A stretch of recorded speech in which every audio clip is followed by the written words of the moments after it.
Okay.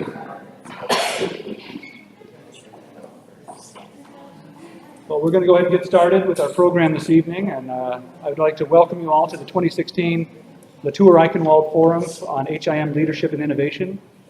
My name is Ryan Sandifer, and I'm the chair of the Department of Health Informatics and Information Management here at the college. And on behalf of the College of St. Scholastica, the School of Health Sciences, and the HIM department, I'd like to thank you all for your attendance here on the Duluth campus, as well as for all of our friends who are viewing this event via online streaming, thanks to our colleague, Eric Nordgren. Before we get started with tonight's program, I wanted to thank a few individuals for their support of tonight's event. I'd like to thank all of you who have donated to the LaTour Eichenwald Forum Endowment. Your generosity has been remarkable over the years. We continue to fundraise to meet our endowment goal, so if you are interested in donating, please catch me or Diana Wark after the event. I'd also like to thank all of our current students who are in attendance this evening. We have many traditional students who are in their sophomore, junior, or senior years here at the college who are in attendance, and we also have many students who are joining us online tonight. And I'd also like to thank Lindsay Lottie and the Graduate and Extended Online Department for providing support for the reception tonight, as well as Sarah Libben, Cheryl Zupek, and Bob Oschenmarker for all of their work with marketing. Not to mention Peg Osell, Steve Rowan, Bruce Swanchera, and their staff for setting up the space for us. And perhaps most importantly, I'd like to thank Diana Wark and Eric Nordgren for all of their work to organize and coordinate this event, both in terms of media as well as the physical space. So how about a round of applause for all the people who worked to put this together.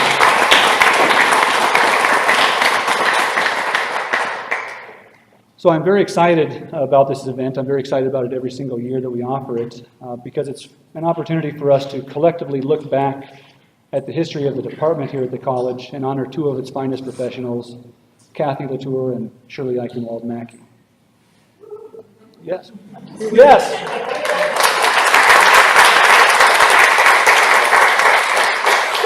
And also to look forward to the challenges and opportunities for the profession through the eyes of an individual who exemplify Kathy and Shirley's innovative approach to leadership and commitment to the profession.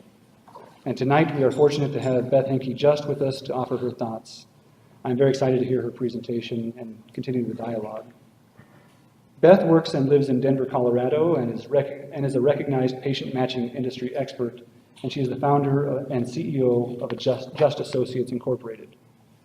Just Associates is a healthcare data integration consulting firm focused on identity data integrity, data migration, and health information exchange. Just Associates was recognized in 2014 as a Colorado company to watch, which recognizes second stage companies in Colorado that are developing valuable products and services, creating quality jobs, enriching communities, and creating new industries throughout the state. Her experience in HIM and IT spans the continuum of healthcare organization types and sizes. Beth served on the board of the American Health Information Management Association Board of Directors from 2009 to 2011. In that role, she chaired both the finance and industry committees. She's also served on the Colorado Regional Health Information Organization's Technical Advisory Committee and volunteers her expertise to the Colorado Telehealth Network. She has also served as president of the Colorado Health Information Management Association and on numerous Colorado-level and national committees and work groups. She's also a fellow of the American Health Information Management Association, and she currently serves on the College of St. Scholastica's Board of Trustees. In addition to her roles in business and volunteering, Beth is also a prolific author and speaker on many issues in health informatics and information management. She has published articles in the Perspectives in Health Information Management, Executive Insight, the Journal of AHIMA, For the Record, HFMA Advance, and many others. And last but definitely not least, I simply want to add that Beth is a truly amazing alumna of the College of St. Scholastica and of the HIM program. Not only has she devoted countless hours to the college through her service on the board, she has given generously to the college and the Department of Health Informatics and Information Management in so many ways. She has accepted and mentored students on their professional practice experience. She has collaborated with faculty on research and publications. She has hired graduates of the program. She has participated on the Cicero Loretta Scholarship Committee. She has even volunteered to record marketing videos for our program. She is a great advocate for the HIM profession and for the college in particular. So, ladies and gentlemen, please help me welcome Beth Just to the college for this event.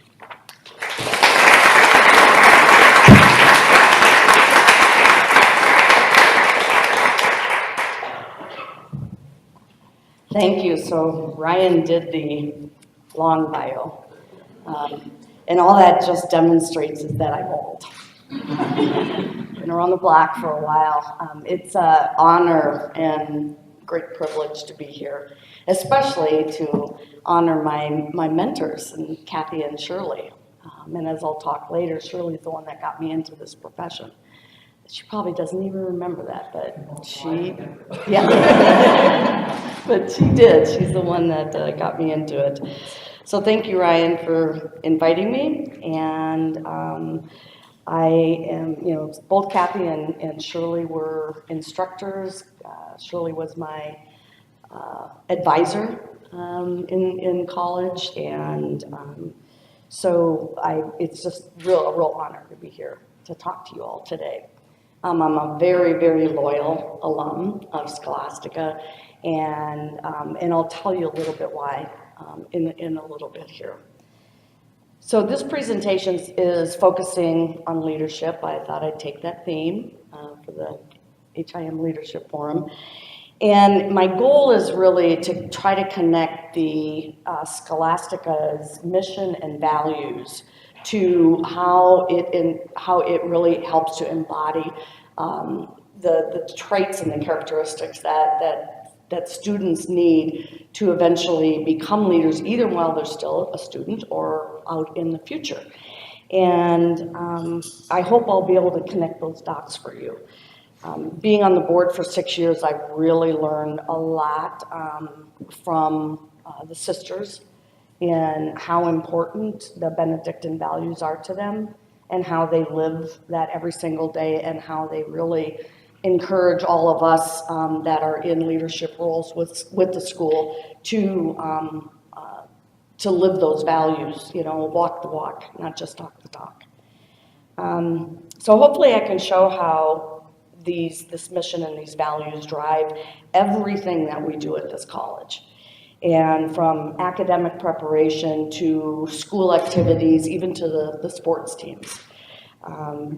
And how this constant focus provides a solid foundation for its students to become leaders, if that's what they choose.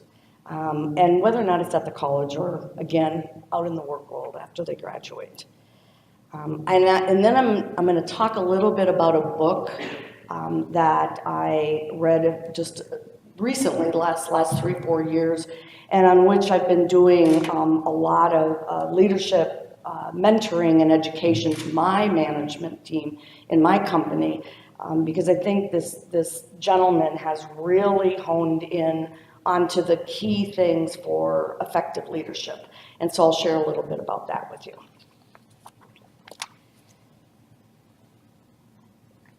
And I'm going to talk a little bit about the twins in a moment, but not now. So my background is I grew up in northern Minnesota.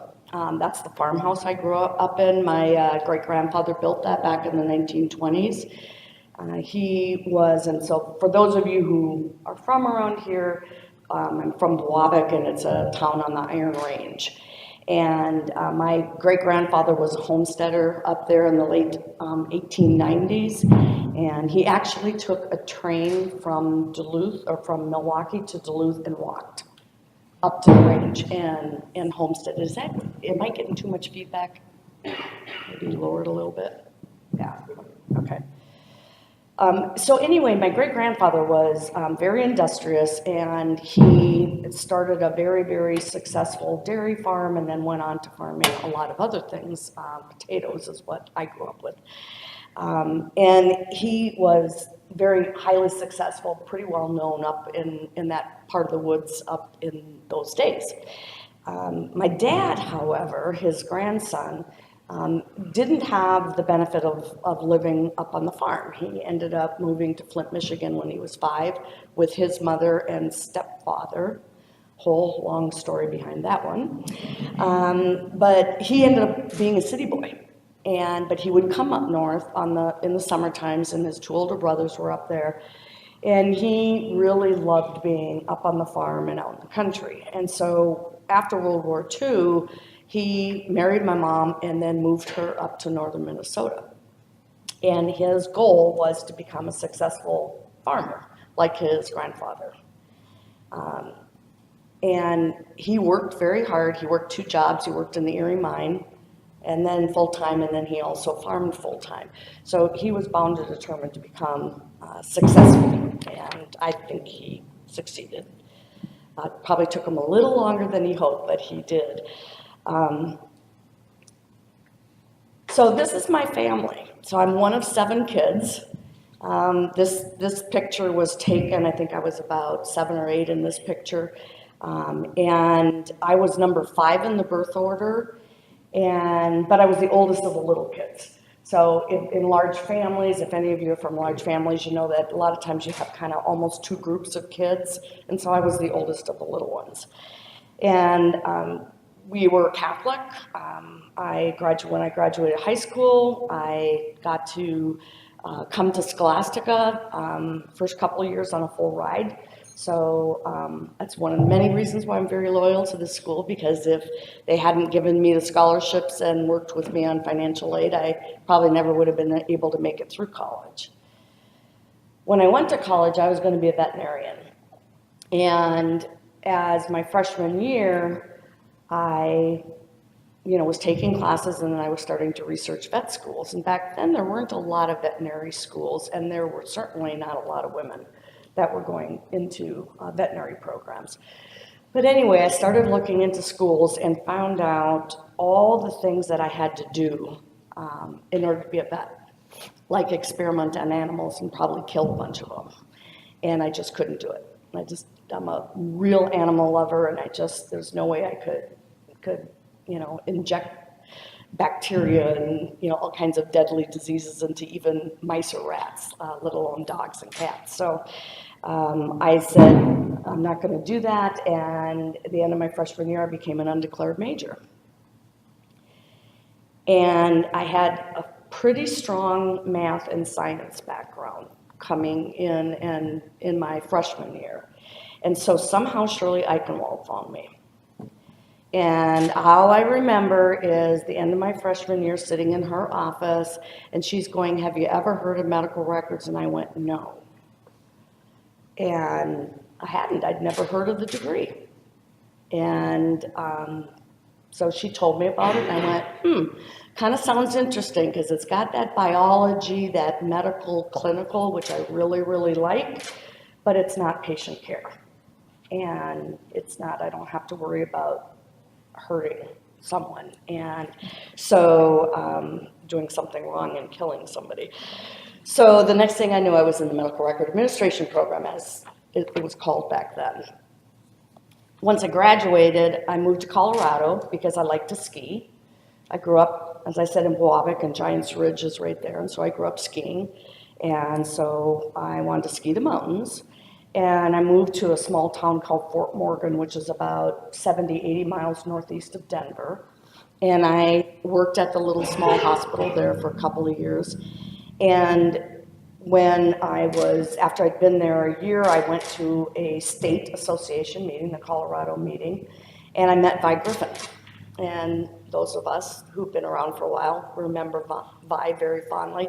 She was my mentor there. And she was a very, very committed HIM professional.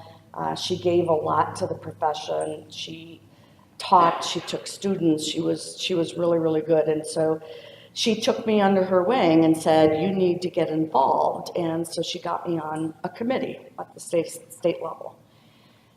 Within 6 years, I was president of the state association. And then, at that point in time, the federal government released its prospective payment system.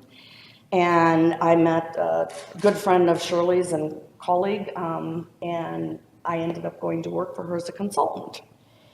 And back then, '84, there were not a lot of HIM medical record consultants out there. They just really didn't exist. I mean, There were maybe half a dozen across the country. And so there's a huge demand for it because of the prospective payment system and the reliance on the coding and ultimately the DRGs that were created from those ICD-9 codes. So I traveled the country extensively, worked in many HIM departments across the country. And what I learned from that experience was the things that are very much the same, kind of hospital to hospital, and then the things that are very different. And it taught me that there's more than one way to solve a problem, because I could go into different places and see different solutions that that particular organization had come up with. Ryan already went through a lot of my professional leadership positions, but I started out small, and then I grew with it, and eventually became on the HIIM board of directors, and I've been on the Sister Loretta Scholarship Committee. I think it's been 25 years that I've been on that committee. It's like, oh, jeez. Once you get on it, you can't get off. I think that's what happens. Monica got me on it, and I never could get off again. And I always attended our national meeting, even when I didn't work for somebody that paid for it. Most of the time, I paid for myself. And I will just tell you, from an investment standpoint, there's probably nothing greater than going to that national meeting, because what you will learn with this community, the HIM community from Scholastica, the alumni are the tightest group of people you will ever meet. And by going to that national meeting, I just constantly met more and more people through that. And that's where I met Larry Goodwin, because Larry always came out to the alumni reception at the American Health Information Management Association meeting. So we have an alumni association venue, ice cream social kind of thing, and I met Larry there. And after a few years of talking to him, he actually had one of the early years I met him, he had just been to Petrozavodsk, Russia, and my son is adopted from Petrozavodsk, Russia. And so that was just, a total coincidence. And I found out, about 3 years after I adopted Alex, that Duluth, Minnesota and Petrozavodsk, Russia are sister cities. So we, just had a lot of things in common, and we talked a lot. And so a few years later, he called me up and asked me if I'd serve on the board of trustees. And so I said, absolutely, I'd love it. And watching Larry lead that board really taught me a lot about the importance of ethical and compassionate and, just really strong leadership. And when you look at that statement up there that the College of St. Scholastica provides intellectual and moral preparation for responsible living and meaningful work, they mean it. I mean, we mean it.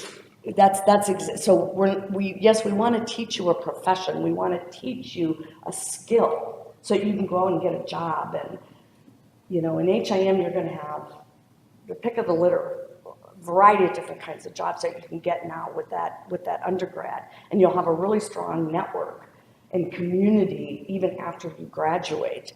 But the goal really at Scholastica is to teach the whole person. We want to teach the heart as well as the mind. And it's a very sincere effort toward that. So Just Associates is the name of my company. I started it back in 2002.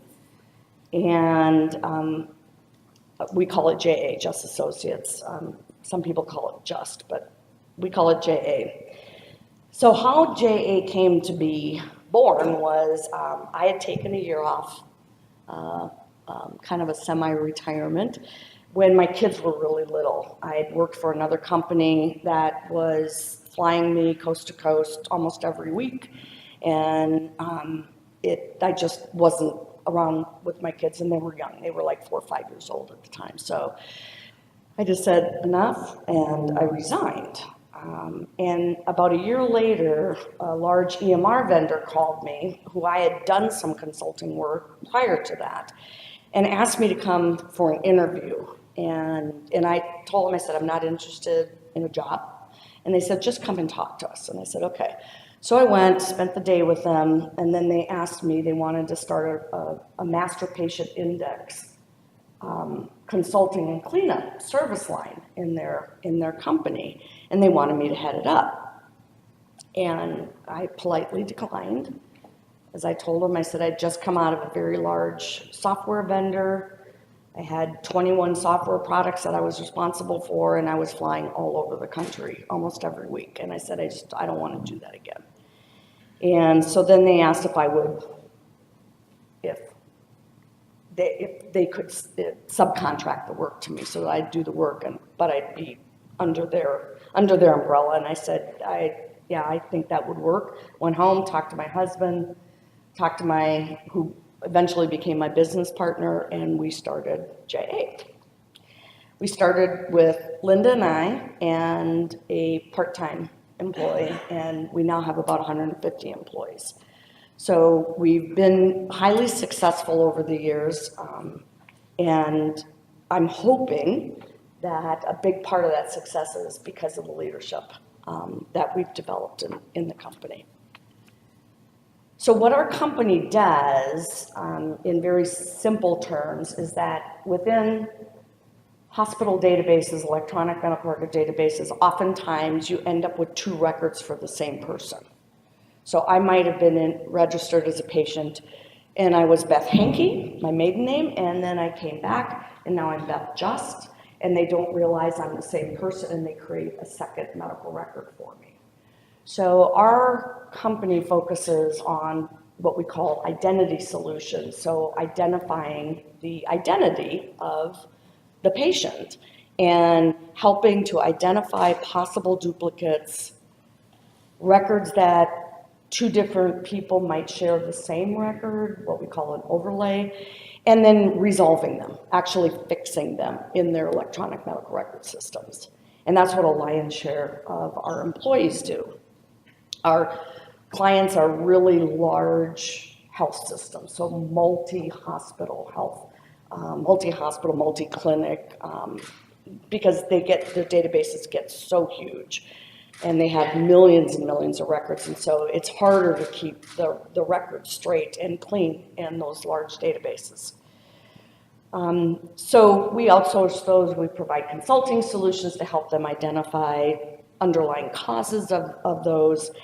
And we've developed a lot of software applications and different service lines that help us analyze the data and more efficiently work the duplicates and resolve them. So you remember at the beginning I said I was going to talk about the babies. And the reason all of our marketing materials are splashed with identical twins is because most people don't understand how hard identity management is. And it's like, what's the big deal? You got a first name and a last name and a date of birth. What is so hard about that? Well, the problem is that the data is entered wrong, data changes, data gets converted and it doesn't get converted correctly. There's a whole myriad of reasons why this data gets dirty. And I'll reference the article that we did, a research paper we did with Ryan and David on just that topic about the underlying causes of duplicate records and just how complex the scenarios get on this identity data. So we use identical twins as our marketing theme because that gets you to the point that, you know, identical twins have the same last name, date of birth, gender, address, phone number. So all the identifying data about that person is identical or nearly identical. Some twins even have the same first name. I want to shoot those parents, but they do. And often have twinning names, so rhyming names. So they're very, very similar names, and they're maybe one letter off because parents think it's cute. And they just don't realize the chaos that they are causing, going to cause their kid in the future with identity, banking issues, all kinds of challenges. So that's why we use the identical twins as our marketing thing. So that's enough about me and my company. Ryan made me do this. I just want to tell you. First PowerPoint, I didn't have any of this stuff in there. So now I want to talk a little bit about JA and its mission, and I'm going to dovetail that back into Scholastica. So our mission is to be the best at what we do, absolutely the best. And I think we've succeeded. We are kind of known in the industry as that. We hear that a lot of times from clients and prospects. And we really want to provide technology leadership in our little tiny niche of identity management. We want to exceed our customers' expectations, and we want to set the industry standard. We really want to deliver not only quality services, but we want to do it in a way that has open and transparent communication with our clients, and so that they get to the point that they trust us.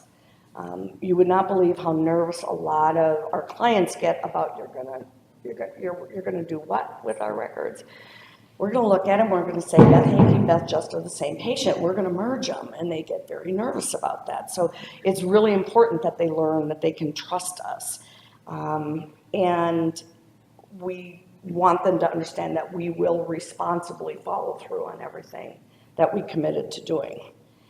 I place a very, very high value on quality and integrity in not just the level of work we do, but in our business relationships. And I speak frequently at our manager meetings about the importance that trust and honesty and transparency is to the culture of our organization. And I think that that's a big reason why we're as successful as we are. Our values, if you look at our website, you'll see a lot of these words on our website. We value respect in not only how we treat each other, but how we treat our customers. Quality, as I mentioned, professional growth. I spend a lot of money every year on continuing education for my management team and all of my credentialed people. I send a large chunk of our folks to the national meeting. We always go to the state meetings. I fund tuition for master's programs and undergrad if they're a 2-year and they want to go to a 4-year. So it's something I value greatly, and I put my money where my mouth is on that one. We're very committed to excellence. We also are very committed to being compassionate and, family, life, work balance. Family comes first in our organization. Integrity, innovation, creativity, etc. And I think, I was raised in a very strong Catholic home and, with a really, really hard, strong work ethic, and honesty was really, really important in our family. So I had a good foundation when I came to Scholastica, but I will tell you, and I didn't even realize it at the time, but I look back at that foundational layer that was so supported by Scholastica in all of the classes, and how the professors really reached out to you and they really helped you, and everybody, that administrators. I worked in the admissions office in work study, and I remember John, what was his last name? That was the admitting director. Yes. Huh? John Seaton. Yes. Yeah, I worked for him. And, he was like that. So it was just really foundational to me. And I look back and now I really realize how critical that was to the ongoing development of the character within me, who I am as a person. When you look at Scholastica's website, its homepage, these words are on there. And, its purpose, mission, vision, values all describe the constant focus that we have on our Benedictine roots and how that creates an environment that is welcoming and safe to everyone who's here. And I know it's not perfect. I know we've had some issues, but we hear constantly from a vast majority of students and, blurbs on the web page and stuff from students that this is a very welcoming and a very safe environment. And safety, for parents nowadays, safety is the number one thing that they look at for their student going to a college. So the environment that Scholastica provides, I can't tell you how critical that is to helping students grow and really achieve a lot. So one of the things that, I've said that, our leadership here, we are confident that we can provide a welcoming community. And why do you think we can do that? Why do you think we can have an environment where students can discover themselves and their place in the world? And I think it's because of our mission. We are shaped by the Catholic Benedictine heritage and the Benedictine rules. We provide intellectual and moral preparation, as we said, for responsible living and meaningful work. So we don't just, again, want to educate our students into a profession. We want to teach the whole person, the mind and the heart. And after 6 years on the board, I can tell you that this is something that comes up in every board meeting and every decision that we make. We go back and we look at, are we in fact sticking true to our mission? And so I think it's a really important, item for all of you to understand that it really is taken very seriously. And it does really guide us. Our mission, Scholastica's mission, is based on the rules of Benedict and five of those values that come out through his rules. And those 5 are community, hospitality, respect, stewardship, and love of learning. And actually, the Benedictines deserve the credit for introducing into Western culture the idea of dignity of work.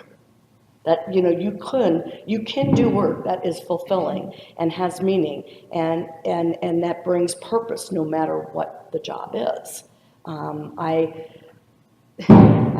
have a summer home in Spooner, and I went in yesterday to the little local beauty salon to get my nails done. And there's a young gal in there. And she's, fairly new there, and she said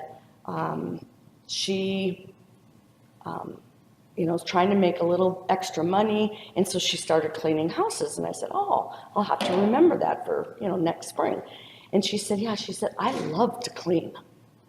She said, I just take such great pride in when I finish cleaning, I look back and go, look how great that looks. And see, that's fulfilling for her, cleaning a house, but that's how some people are. We all get, satisfaction and gratification out of different things. That's what makes us all different. And so the fact that the Benedictines introduced that to this Western society, that you don't have to just go, slug through the fields, you can actually gain gratification and satisfaction from what you do.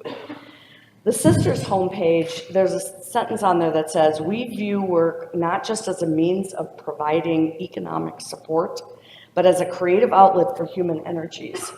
By providing programs for professional education, we make it possible for students to find life's work, which will be rewarding and fulfilling. So And we've been doing this for over 100 years, obviously. So how many of the students in here know that about Scholastica and its history in HIM? How many of you knew that that Scholastica had the first HIM program in the country? Good job, instructors. I think it's over 75 years now, right? Yeah. So, Scholastica, you're really, fortunate to be at Scholastica. And because, we do have the oldest program in the world, but we don't rest on those laurels. We also have lots of development and, textbook development, curriculum development, lots of presentations. There's just a lot of content that comes out of this school. I know Shirley and Kathy have written books, Ryan and Mark have written books. I mean, there's a lot of good content that has helped to not only maintain but expand the body of knowledge for the health information field. I think the underlying Benedictine culture of Scholastica helps provide a solid foundation for us to create great HIM leaders from this program. Because those 5 key values, when I talk a little bit about Simon Sinek and his book, you can see that these core values, if a leader has these core values, they're going to be a good leader if they walk that walk and not just talk the talk. We'll talk a little bit more about the mission and its heritage and the Benedictine heritage and why I believe it prepares students for successful futures. So just a little bit about leadership and how it relates to mission, values, culture, etc. So with leadership, how many of you have taken a leadership class or something where they've talked about leadership? Okay. So leadership is not something you just go take a class and now you're a leader. It's something you evolve at and something you develop. And it typically takes, a few years for somebody to become really good at it. It's a choice, it's not a rank, so it's not about your title or your position. It's about your character and your behavior. It's about taking responsibility for lives, not just the numbers or not just the tasks. Leaders are the ones that set the tone for the organization. And again, I'll emphasize that not all leaders are the CEO, president, vice president of department chairs. Those are not the only leaders in an organization. It's about leading from the seat that you're in. Leadership, good leaders typically they take the risk before others will take it. They pave the way. They set the tone. And leaders are a lot like parents, where they should provide opportunity, education, and a little discipline when needed. And again, the leaders of Scholastica, it's the mission that drives those leadership decisions. And as I said, leaders are the ones that will tend to set the tone for I don't know what I keep doing, but maybe I have to hold this, maybe that's the problem. Leaders are the ones that set the tone for an organization, and it's basically their behavior is what drives the culture of the organization, and that's why how leaders behave and their character is so instrumental in how the company is run and how successful it will become.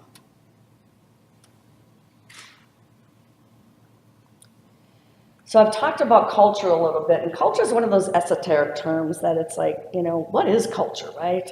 Well, culture is, it's how the organization or how the entity behaves. It's how they think. It's how they work. So it is very behavior driven. And one of the favorite sayings, I saw this in a restaurant on Cape Cod, actually, on a consulting project years ago. It was in this old little, seafood place. And the saying was, in a little sign on the wall, and it said, "Thoughts become words, words influence behavior, behavior creates character, and character is everything." And it is. Because people will see through you faster than anything. And if you don't walk the walk that mirrors the talk that you have, people will see through that. And your character is what drives how you will behave and how you will make every decision that you do. So really, the behavior of the individuals, any individual in an organization, is driven primarily by its leaders. Typically, they are the ones with the rank. The ones with the rank have more scale. They have more influence over it. But how people behave in the organization is what basically creates the culture of that organization.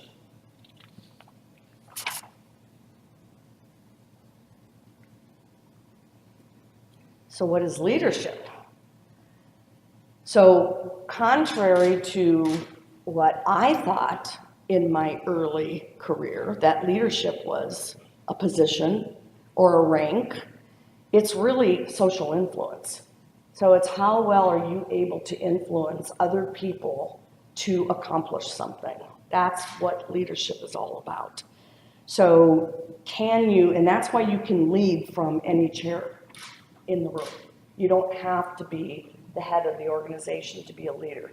There's a lot of leaders that are in the ranks, and those are, what in business is called informal leaders, but they have as much influence on how people in that organization behave and how decisions ultimately maybe not get made, but how they're carried out as anything. So leadership is really a process of social influence, and how well can you get people behind you to do whatever it is you think should be done. Management, on the other hand, is a function of, what are the objectives we're trying to make, and how are we going to measure whether or not we're making those, hitting those targets, and organizing all the activities. That's management, and I'm sure you all are going to take a management or two course, and I think they are going to get leadership too, though. I think, is that in the capstone, right? Yeah. So, but the difference between management and leadership is that management is doing things right, or leadership is doing the right things. So effective leadership is putting first things first. So it's prioritization, it's making sure that you understand kind of the bigger picture in everything that you're doing, and doing those right things that make a big difference.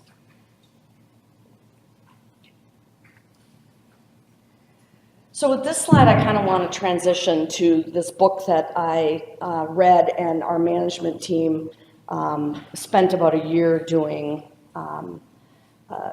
team building and leadership learning, basically, based on this book.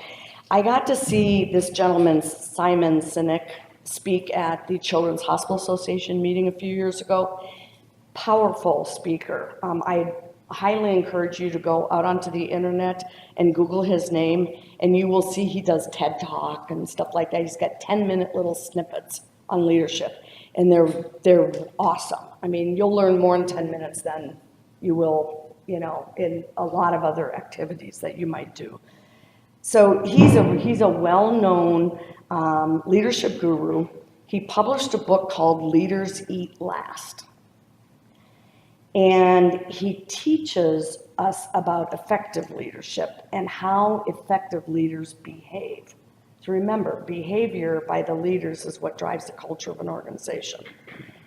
And why those leaders that are effective are able to establish a great deal of trust within the organization, and how things fall into place a lot smoother when you have that in an organization. So he describes it, you can see this picture of these, oxen that are out there and a lion going around them, and that's how they protect themselves. So the, water buffaloes or whatever, they put their tails all together and they put their horns out and they form what's called a circle of safety, okay? And it prevents the lions from getting in and grabbing one of them. And as long as each oxen keeps their tail to the center, all stay protected. If one falters, somebody's gonna go down. That lion's gonna get them. So he uses this example as to kind of illustrate the importance of the circle of safety. And we all need that in our organizations, because it's what allows all of the members of our organization to trust one another. And trust is paramount to being successful. So exceptional organizations have a culture where leaders provide cover from above and the people on the ground watch out for each other. And so it's not only that the leaders are watching out for you, but your coworkers and your colleagues are all watching out for you also. And that's when you have that trust is achieved. And so when you have the circle of safety developed in your organization, everyone in the organization feels a sense of belonging, they have shared values, they have deep sense of empathy for one another, and they will cooperate better, and they'll problem solve better, and they'll just simply work together better. So again, I highly encourage you to take 10 minutes and go watch one of his videos. He's quite good. One of the quotes in his book says that leaders who are willing to eat last are rewarded with deeply loyal colleagues. And he uses the concept of leaders eat last by, it's a behavior that the leader shows as an example to his coworkers or his colleagues or his team members, that he's putting them first. So he's putting the others first ahead of himself. And by taking care of those people, then they will take care of him. And others' perception of you as a leader is, again, it's by your behavior. It's what you do. It's not what you say.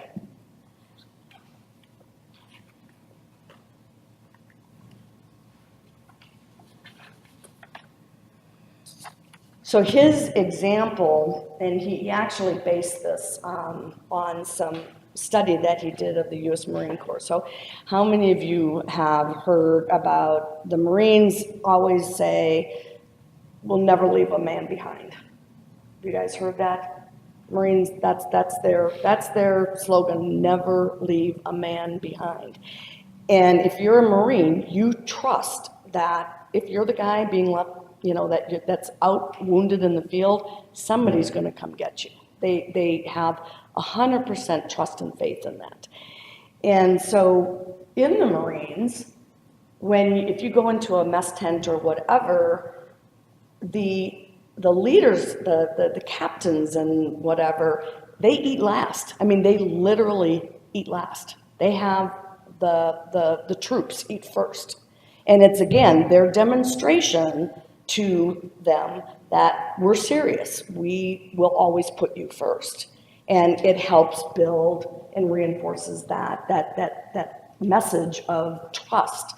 And one of there's a snippet I just watched of his, Simon's online on a TED Talk, and he talked about this colonel that was out, it was in Iraq, and he was out and he, there was they got ambushed, a whole bunch of people were hurt, a lot of his guys were hurt, and he went out and, pulled one guy in, got him to the, medevac, and then went out and, got another one. And there was somebody who happened to have one of those cameras on his helmet, so they were able to videotape the whole thing. And they showed this colonel pulling this guy in, getting him up onto the helicopter, leaning down and giving the soldier a kiss, and then going back and getting the next one. And he said, that right there shows you the dedication that those leaders have for their troops. And it just, happened to be recorded, and so they actually got to see it, on the video. But it was a very, very powerful message about really, when the Marines say no man will be left behind, they truly mean it. And I think one of the things that he illustrated in this example was that, back in early civilization, humans survived because of our intellect and because we were able to problem solve and figure things out. Not that we were the most powerful, right? We certainly, couldn't, tangle with the saber-toothed tiger or something like that. But we learned how to cooperate with one another, and so that we would be able to survive. And so that has taught us that we need to, watch each other's back. And he said, in today's world, we still have external threats. Now it comes in the form of competitors, or in the form of, reimbursement rates going down, and now you've got this whole things. They're external forces you cannot control within your organization. And so Simon's point is, control what you can. You can control the inner threats, and every organization has inner threats. You have somebody who's insecure and they start talking bad about somebody else, and then they, and then they don't do their part, and then, pretty soon, you get into this terrible cycle, and it's very disruptive to being productive and being successful. And he said, control the internal threats, because those you can. If you control the internal threats effectively, it will let you collectively combat the external threats. And again, that's the point that a good leader should be striving to accomplish. When you look at companies that have a very strong culture and they've got a very strong circle of safety, they tend to outperform their competitors. They command respect from not only within their organization, but external to their organization. They have very high loyalty and very low churn. So they don't go through, if you have to replace a position every single year, it's very costly. Costs a lot of money to bring somebody in and train them and get them up to a productive level. So if you're losing people because your culture, your environment is hostile or not friendly, it costs real money for that. So with these kinds of organizations that are good and have good cultures, they manage to weather a lot of the ups and downs that every business encounters. And they have the ability to allow each individual to put themselves in the other person's shoes. So one of the things I constantly preach to my team about is benefit of the doubt. You don't necessarily know what that person meant by that email or what they use that wording for or whatever. Try to give people the benefit of the doubt, and when, if your culture is strong, you're able to do that.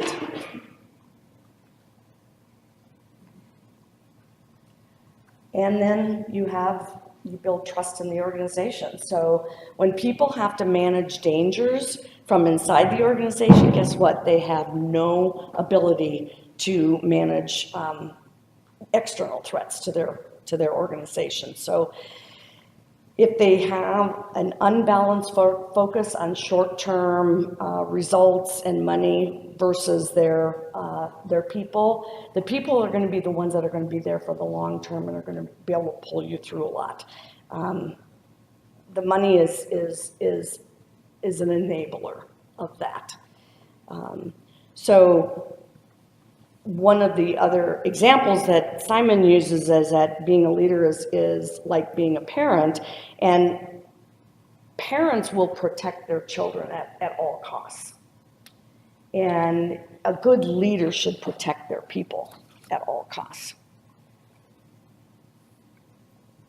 Leaders are sole responsibility. That is the one thing we are responsible for, is protecting our people.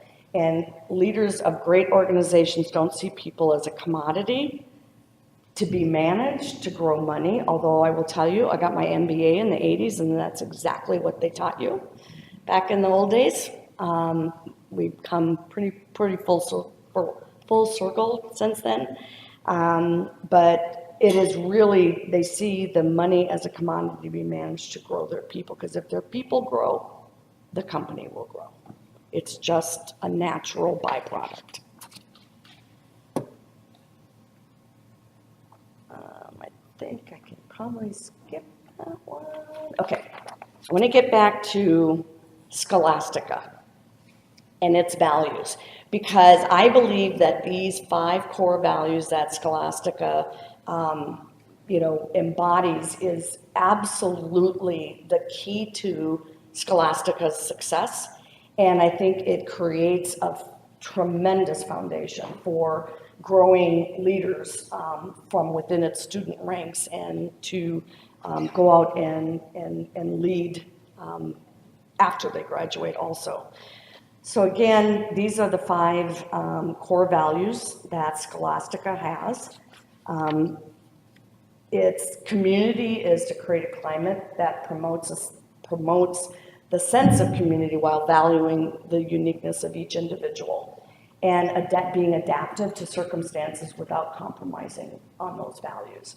That's a tough walk sometimes. It's not the easiest thing to do. Hospitality, I think we do just a spectacular job of that here. It's a very warm, welcoming atmosphere, both from a personal standpoint as well as I think the institution is a pretty warm institution. But the goal is that we listen and respond sensitively to everyone, and that we extend warmth and acceptance, and we welcome new ideas and are open to change. I think the HIM program has always been a leader in change, and I have to remind the board of that pretty frequently. We need more innovation. I said, well, go to HIM. They have it.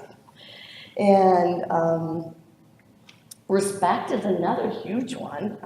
Just how you treat people. You treat them with dignity and with respect and with reverence, and honor them and support them.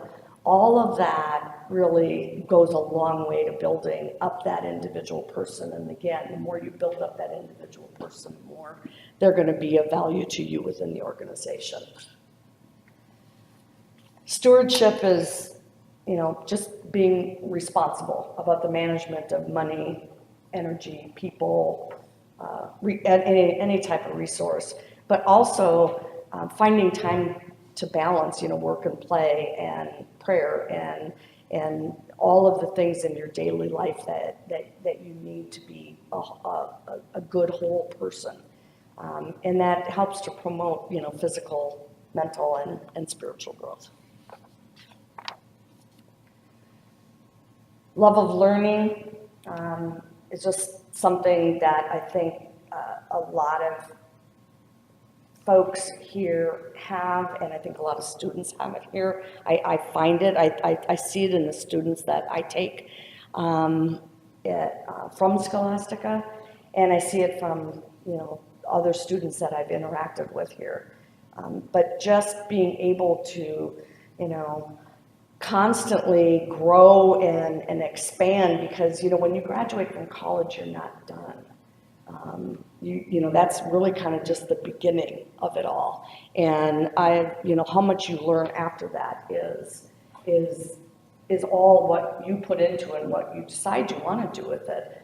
But it is a very, very critical value that I think is one that will help any person with their ongoing success if you continue to learn. And again, I said, these values, I think, help promote an environment that helps students feel safe, supported and empowered to learn. So Scholastica always says the world needs more saints, right? The world needs more leaders. We need good, ethical, responsible, compassionate leaders to be out in this very scary world that we now live in. And it's not the role, it's not the position, it's not the rank you hold. It's how you behave and how you communicate and how you interact with people. That is really the basis of true leadership. It's the responsibility of anyone who belongs to the group. And those who've got a formal rank, certainly in my company, I have a lot of influence. But it's not just my job to be a leader in my organization. It's a lot of people's job in our organization. So if you have the rank, you can probably do more because you can do it with more scale, but it's still the responsibility of everyone to do more. And I kind of wanted to end with just saying that I think HIIM students at Scholastica are very blessed. And as I said at the beginning of my presentation, for those of you who get the opportunity to go to a national meeting and are able to, come to the alumni reception, you'll see it. You'll see it firsthand. But again, we have a really, really strong network. I graduated from here, and within, a few short years, I was connected back up with the school. And I still got stuff from the school all the time, even in those early years of my career. And it's my Scholastica network that has enabled me to meet a lot more people, to have greater influence on topics. It's, I think, how I ended up getting elected to the board. One of my employees, Megan Munns, is a graduate from, I think, 4 years ago, 5 years, maybe 5, whatever. Anyways, she's a great example, a huge success story. I found her through 2 other HIM grads from Scholastica, and that she had done clinical practicum work with. And both of them, Megan was moving to Denver, and both of them referred her to me and said, you should go talk to Beth. And, we hired her. And I think, and she's been on the state board already. She was nominated and won the HIIM Rising Star Award 2 years ago. She's the typical Scholastica HIM graduate. And, very, very, again, very strong network, and use that network, because there's a lot of us out there that are willing to help in lots of different ways to help you as students, and once you get out into the world, get you connected. Certainly, we've had a lot of visionary leadership. I will tell you that Scholastica, through Shirley and Kathy, started the first online programming in the country for our field, started the first master's program. So we've had a lot of big firsts come out of our school, and it's well known across the country. I always call it Scholastica the Harvard of HIM, because that's how I think of it. And we've had a lot of very, very great leaders. These are just a few, you know, obviously Shirley and Kathy, but Sister Kathleen Hofer, who's been president of St. Mary's Hospital here, president of the HIMA, a National Association meeting, been on the board, very, very well known as a community leader. So there's just Linda Kloss, who was the former CEO of HIMA, our national association. So a lot of great leaders have come out of this school. And so I just want, you know, to encourage all of you that are interested in leadership, please join your state associations right away if you're not already a student member, but even when you graduate, if you move away and you're not in Minnesota or Wisconsin, join your state association, go to a meeting, meet people. That network is going to be your strongest ally to you going forward. And like I said, you know, leadership is not you just take a class and you know how to be a leader. It's a constantly evolving process. And I think that mentors and network are probably two of the most important things for you to really take advantage of. And just remember, you get out of anything what you put into it. So the more you put into it, the more you will get out of it. Thank you.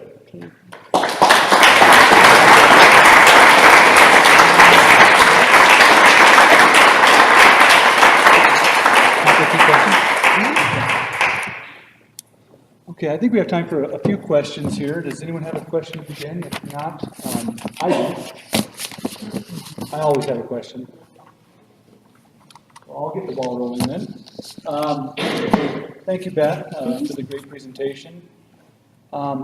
It's apparent that your volunteerism on the board of this college, but also your volunteerism professionally, has impacted you significantly. Can you talk a little bit about any particular experience that may have impacted how you lead your own organization? Wow, that's a big question. I think, you know, I've been through some very tough work environments.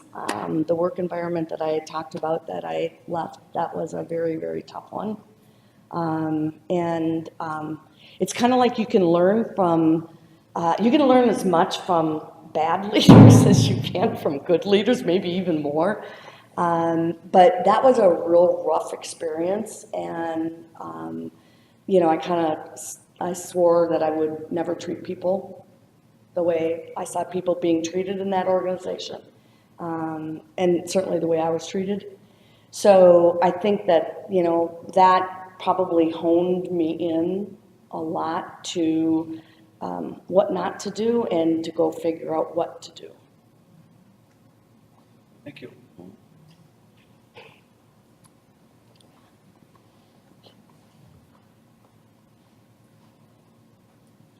What skill set or trait do you think you had that gave you the courage to start your own company? I'm a big risk taker. Ask my husband. I always have told him what's the worst that would happen. We would fail and I would go get a job at a hospital. You know, I always kind of, you know, figured what was the worst thing that can happen. Starting your own company is a great risk. And, you know, we've obviously have put a lot of blood, sweat, and tears and a lot of money into it over the years. It's, you know, certainly paid off in the long run. But I think, you know, certainly risk-taking is one of them. I'm very tenacious. Ask Shirley.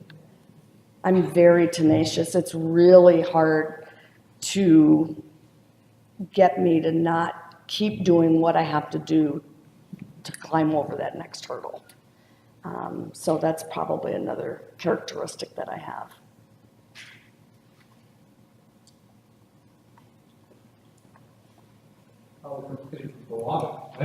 Yeah, I grew up in the cold country. So Beth, you mentioned the word change quite a few times, and change is a scary thing for many people. Mhm. So there are those of us in the room, in our mind, are likely to face change at some point, whether it's going from being an undergraduate college student into a career, or it might be a change in a position, or maybe just our profession is changing. So can you talk about how you, in your position and as a leader, look at change and come out ahead in the end, and how to motivate people through those times of change? Yeah, that's a great question. I think change is hard on a lot of people. I've got a management team of about 40 people, and what I constantly talk to them about is things are changing every day, especially in our field and in our industry. And how we do things today is likely not how we're going to do them tomorrow. So part of it is you got to get used to it, and just accept that that's going to happen. But we try to mitigate the impact of change on a lot of communication. We over-communicate in my company, and we still fall short, right? I mean, we still have issues, but we over-communicate. I mean, we do lots and lots and lots of training sessions. We bring people in for meetings all the time, we have got every manual known to man that you would have in any kind of company, and it's just communication's about the only thing you can use to effectively battle the anxiety that change creates. But like I said, with our company growth has just created, every year, it's a pretty significant organizational change. So a lot of our people, and we've got a lot of people that have been with us for, 8, 10, 12 years, and they're used to it by now. You talk to Rachel, she's pretty used to it. So does that answer?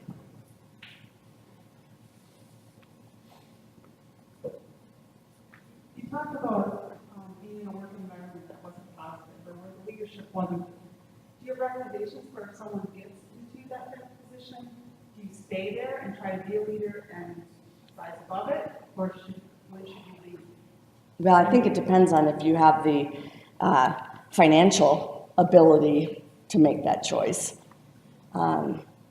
If like in this case, it was the top leaders, so it wasn't going to change.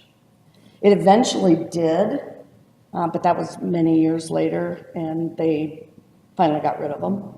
But the company had to basically go in the tank before that finally happened. I personally, if you can financially, I'd get out. I mean, I would go find someplace that is much more appreciative of what you bring to the table and will take better care of you. But not everybody can do that. I was fortunate. I could leave and I could take a year off. And my husband had a good job, and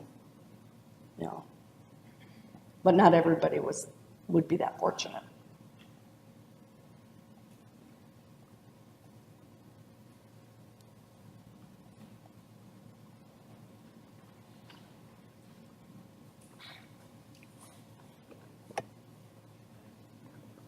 Just a quick question. You talked a lot throughout the whole presentation about being tenacious, and with your entire background of not getting, sidetracked by anything, really stepping up to the plate. Overall, what gives you inspiration for when things don't go your way, or when plans happen or unpredictability happens? What really drives you to overcome those hurdles? Yeah, I don't know, it's innate in me. I just, like I said, I'm really tenacious. It's just hard for me to give up. And I've just kind of always been like that, so I don't know how to answer that, really. I'm sorry. Yeah. I just, my son is one who, can get very competitive, and then, you know, something, you know, his hockey team gets creamed in a game or something, and he gets, you know, very upset. And you know, I always tell him, you know, okay, that was one, you know, lick your wounds and go out at the next game and give it your all again. And I said, and a lot of times, you know, that reward will come. And he had a real rough year last year in college, and that was pretty much my conversation with him at the end of last semester. And I said, so, you know, we're gonna look at this, we're gonna look at this, we're gonna look at this, and then, you know, you'll take up another class in the summer and make that class up, and, you know, whatever. And then he did. And then, you know, then he got a 87 on his finance test, and he was like, I go, great, see, doesn't that feel good? I mean, it feels good to succeed. And you got to focus on how good it feels when you succeed, realizing you're not always going to. It's just sometimes you're not going to, but try to remember what it feels like when you do succeed. And he's doing great this semester. We have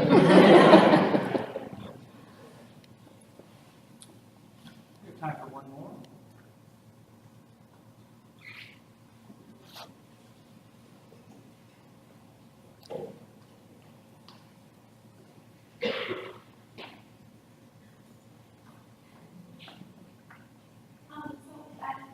You mentioned trust as a factor that is able to differentiate your company from other companies and your ability to foster that trust with your clients.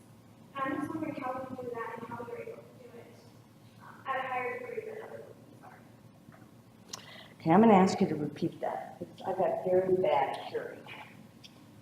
Okay, so in one of your slides, you talked about trust and this relationship of trust that you foster between your clients and your Right. and you stated that that's something that differentiates you from other companies. Right. And I'm just wondering how you are able to foster that in a way other companies aren't. Yeah, that's a great question. She's asking how I'm able to foster trust with our clients. And a lot of it is open communication. We are very transparent in here's what we did last week, here's what we're doing this week. It's, you know, we're communicate that very thoroughly to the customer.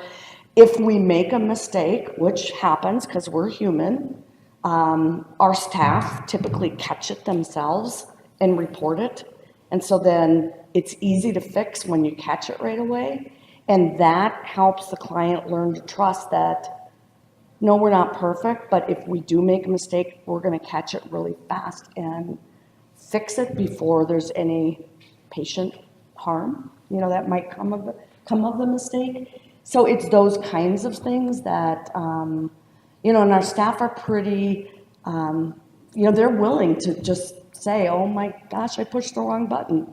And, you know, and they'll call their supervisor right away and say, I made this mistake on this record, and they get on it, and supervisor calls the client right away and tells them. And you know, so just, you know, admitting that, hey, this happened, we need to fix it. What can we do to help you, client, with this? That helps, you know, them gain trust in us. But I think a lot of it is just the weekly communication where we're just telling them exactly what we did, how we did it, and what we're going to do the next week, so that they're not in the dark about what's going on with the project. Does that answer? Okay, thanks. Thank you, Beth, and that will bring this to a conclusion. I want to thank, can everyone help me thank Beth just one more time for her. And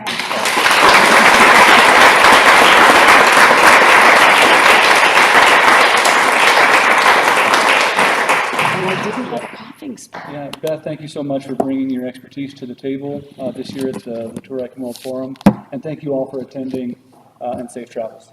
Yeah. There you go. See, I was afraid I wouldn't even go an hour, and then I'm like, I can just. Yeah, I was like, I know exactly. No, that was good. And a lot of that was just going to be repetitive anyway, so it was just kind of drilling home the same point over and over and over again. It was good Repetition. because I think that one nice thing about the topic is that it shows the impact of volunteerism on someone. I was in for this and it was good. Oh, good. Yeah, good. Yeah.